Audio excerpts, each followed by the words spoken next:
जरा सोचो, हमारे आसपास क्या है? रंग बिरंगी दुनिया, खाने की खुशबू, धूप की गर्मी। कभी सोचा है ये सब महसूस कैसे होता है? यही है होश का राज, दुनिया और खुद को एक्सपीरियंस करने की पावर। सदियों से साइंटिस्ट्स और फिलोसोफर्स इसी सवाल का जवाब ढूंढ रहे हैं। कोई सिंपल आंसर नहीं है। कुछ कहते हैं ये दिमाग की कॉम्प्लेक्स एक्टिविटी है, कुछ मानते हैं ये न्यूरॉन्स फायरिंग से भी बढ़कर है। होश को समझना सिर्फ इंटेलेक्चुअल एक्सरसाइज नहीं है, इसका असली दुनिया से गहरा नाता है। ये अफेक्ट करता है कि हम दूसरों से कैसे पेश आते हैं, आर्टिफिशियल इंटेलिजेंस कैसे बनाते हैं और यूनिवर्स में अपनी जगह कैसे देखते हैं। होश की साइंस का ये सफर हमें दिमाग के अंदर और बाहर ले जाएगा। हम एक्सप्लोर करेंगे कि कैसे हमारे सेंसेस, इमोशंस और एक्सपीरियंसेस दुनिया के बारे में हमारी अवेयरनेस बनाते हैं। सदियों तक कॉन्शियसनेस एक फिलोसॉफिकल सवाल था। प्लेटो और एरिस्टोटल जैसे ग्रीक फिलोसोफर्स ने सोल और कॉन्शियस एक्सपीरियंस के कनेक्शन पर बहस की। उनका मानना था कि सोल शरीर से अलग है और हमारे थॉट्स और फीलिंग्स के लिए रिस्पॉन्सिबल है। 17वीं सेंचुरी में रेने डेकार्ट ने माइंड बॉडी ड्यूअलिज्म का आइडिया दिया।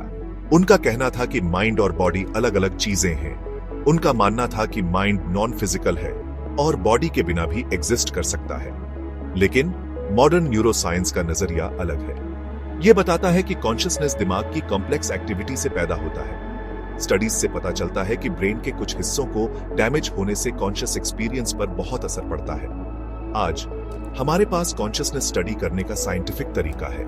हम fMRI और EEG जैसी ब्रेन इमेजिंग टेक्निक्स यूज करते हैं ब्रेन को एक्शन में देखने के लिए। हम न्यूरल कॉरिलेट्स ऑफ कॉन्शियसनेस आइडेंटिफाई कर रहे हैं, यानी स्पेसिफिक ब्रेन एक्टिविटीज जो अलग अलग कॉन्शियस एक्सपीरियंसेस से जुड़ी है। अगले अध्याय पर जाने से पहले आशा है कि आप इस वीडियो का आनंद ले रहे हैं। यदि आपको यह ज्ञानवर्धक लगा तो कृपया इसे लाइक और शेयर करें और चैनल को सब्सक्राइब करें। ह्यूमन ब्रेन पूरी दुनिया का सबसे कॉम्प्लेक्स ऑर्गन है। यह बिलियंस ऑफ न्यूरॉन्स का नेटवर्क है जो ट्रिलियंस ऑफ कनेक्शंस के थ्रू कम्युनिकेट करते हैं। इसी इंट्रिकेट वेब से हमारे थॉट्स, इमोशंस और कॉन्शियस एक्सपीरियंस पैदा होते हैं। हमारे पास सारे जवाब नहीं है, लेकिन रिसर्च से पता चलता है कि ब्रेन के कुछ हिस्से कॉन्शियसनेस में इंपॉर्टेंट रोल प्ले करते हैं। सेरिब्रल कॉर्टेक्स, ब्रेन की सबसे outer layer, higher level cognitive functions जैसे सेंसरी परसेप्शन, लैंग्वेज और डिसीजन मेकिंग के लिए जरूरी मानी जाती है। थैलेमस, जो ब्रेन के अंदर है, एक रिले स्टेशन की तरह काम करता है।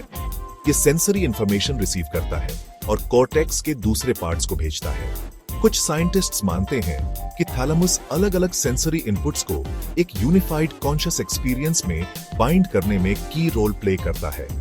ब्रेनस्टेम, जो बेसिक लाइफ फंक्शंस के लिए रिस्पॉन्सिबल है, कॉन्शियसनेस के लेवल्स को रेगुलेट करने में भी इन्वॉल्व लगता है।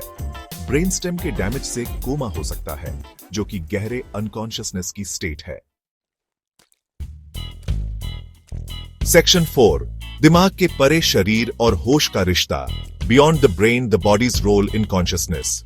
दिमाग कॉन्शियसनेस के लिए सेंट्रल है, इसमें कोई डाउट नहीं, लेकिन नई रिसर्च बताती है कि बॉडी का भी इंपॉर्टेंट रोल है। एम्बॉडीड कॉग्निशन कहता है कि हमारा फिजिकल बॉडी, सेंसेस और एनवायरनमेंट के साथ इंटरैक्शन हमारे कॉन्शियस एक्सपीरियंस को शेप करते हैं। सोचो, तेज वॉक के बाद मूड कैसे चेंज होता है, या एक वार्म हग से कितना अच्छा फील होता है। ये एक्सपीरियंसेस माइंड और बॉडी के कनेक्शन को दिखाते हैं। स्टडीज बताती हैं कि बॉडीली सेंसेशंस जैसे हार्ट बीट और ब्रीदिंग हमारे इमोशंस और परसेप्शंस को इन्फ्लुएंस कर सकते हैं। एग्जाम्पल के लिए, रिसर्च बताती है कि जब हार्ट रेट तेज होता है तो एम्बिग्युअस सिचुएशंस को थ्रेटनिंग समझने के चांसेस ज्यादा होते हैं।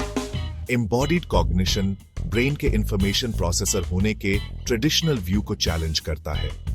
ये कहता है कि कॉन्शियसनेस सिर्फ स्कल तक लिमिटेड नहीं है, बल्कि ब्रेन, बॉडी और एनवायरनमेंट के बीच एक डायनामिक इंटरप्ले है।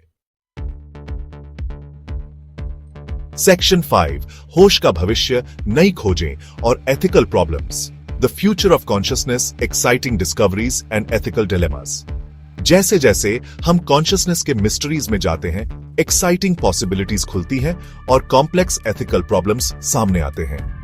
ब्रेन कंप्यूटर इंटरफेसेस से पैरालाइज्ड लोगों के लॉस्ट सेंसरी और मोटर फंक्शन रिस्टोर करने की उम्मीद है। लेकिन ये टेक्नोलॉजीज प्राइवेसी, ऑटोनॉमी और मिसयूज की कंसर्न्स भी रेज करती है। अगर हम ब्रेन एक्टिविटी डिकोड करके थॉट्स और इमोशंस पढ़ सकते हैं तो मेंटल प्राइवेसी कैसे सेफ रखेंगे? जैसे जैसे हम सोफिस्टिकेटेड एआई डेवलप करते हैं, कैसे इंश्योर करेंगे कि इसका रिस्पॉन्सिबली यूज हो? कॉन्शियसनेस की एक्सप्लोरेशन एक नेवर एंडिंग जर्नी है। ये डिस्कवरी का कंटिन्यूअस प्रोसेस है जो हमारे असम्पशंस को चैलेंज करता है और अंडरस्टैंडिंग की बाउंड्रीज को पुश करता है। जैसे जैसे हम इस अननोन टेरिटरी में आगे बढ़ते हैं, हमें केयरफुली चलना होगा, ये इंश्योर करते हुए कि नॉलेज की हमारी खोज एथिकल प्रिंसिपल्स और ह्यूमन माइंड के रिस्पेक्ट से गाइडेड हो। Engage, explore, evolve. यदि आपको यह ज्ञानवर्धक और मनोरंजक लगा तो कृपया वीडियो को लाइक करें, अपने दोस्तों के साथ साझा करें और अधिक वीडियो के लिए सब्सक्राइब बटन दबाएं।